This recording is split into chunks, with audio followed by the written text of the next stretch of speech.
পশ্চিম মেদিনীপুর জেলার মেদিনীপুর শহরের পুরনো পুজোগুলোর মধ্যে অন্যতম জনপ্রিয় পুজো হলো ছোট বাজার সার্বজনীন দুর্গাপুজো সমিতি। এই বছর এই পুজোর কমিটি 42তম বর্ষে পদার্পণ করল। উদ্যোক্তারা পুজোর প্যান্ডেলের থিম হিসেবে তুলে ধরেছেন মালয়েশিয়া টুইন টাওয়ার। এই পুজো প্যান্ডেলের ভার্চুয়ালি উদ্বোধন করেন রাজ্যের মুখ্যমন্ত্রী মমতা বন্দ্যোপাধ্যায়। যদিও প্যান্ডেলের শেষ মুহূর্তের কাজ এখনও চলছে, তারই মধ্যে মানুষজন আসছেন প্যান্ডেল দেখতে। ছোটবাজার সার্বজনীন দুর্গাপুজো সমিতির সেক্রেটারি অরুণ চৌধুরী বলেন, আমরা মালয়েশিয়া টুইন টাওয়ারের অনুকরণে এই প্যান্ডেল করেছি, কিন্তু এই পুজো প্যান্ডেলের দুটি টাওয়ার আমরা দুজন মহাপুরুষের উদ্দেশ্যে উৎসর্গ করেছি। একজন রাজা রামমোহন রায় এবং অপরজন ঈশ্বরচন্দ্র বিদ্যাসাগর। এনারা দুজন নারী শিক্ষা ও নারী শক্তির প্রতীক।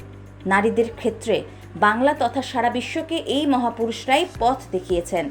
নারীদের প্রতি যে লাঞ্ছনা অবমাননা হচ্ছে সেটা যাতে বন্ধ হয়, তার জন্য এই টুইন টাওয়ারের একটি টাওয়ার হলো নারী শক্তি এবং আরেকটি টাওয়ার হলো নারী সুরক্ষা।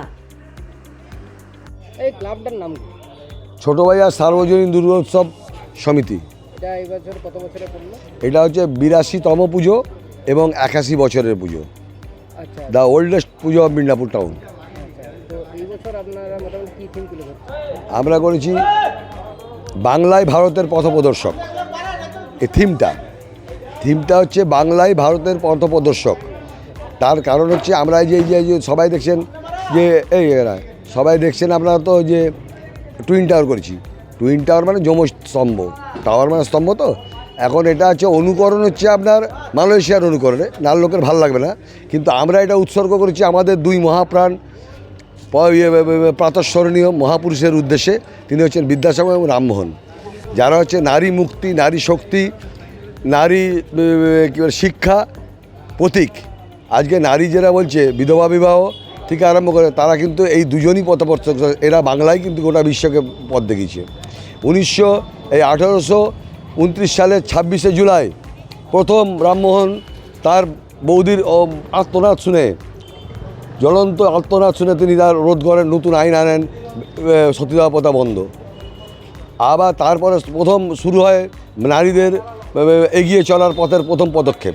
তারপরে 1856 সালে বিদ্যাসাগর মহাশয় বিধবা বিবাহ প্রচলন করেন।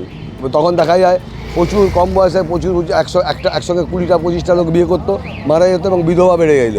যার জন্য বিধবা বিবাহ তিনি আবার প্রচলন করেন এবং তার ছেলেকে দিয়েই, সবাই জানেন এটা, যদি পড়াশোনা করে থাকে সবাই, তাহলে বিধবা বিবাহ প্রচলন করছে। এবং তিনি যখন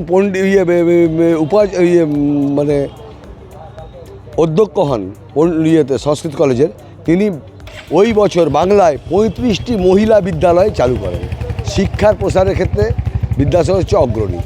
এবং দুটি যে আমাদের স্তম্ভ, এই দুটি স্তম্ভের ভিতরে একটি হচ্ছে রাজা রামমোহনের নামে উৎসর্গ করেছি, আরেকটা হচ্ছে পণ্ডিত ঈশ্বরচন্দ্র বিদ্যাসাগরের নামে উৎসর্গ করেছি। দেখুন, বাজেট তো এরকম কিছু না, সবাই ও দেয় ওই 15-20 লাখ টাকার ভিতরে। আমি অরুণ চৌধুরী, আমি ক্লাবের সম্পাদক। আপনারা দেখছেন TV12 বাংলা।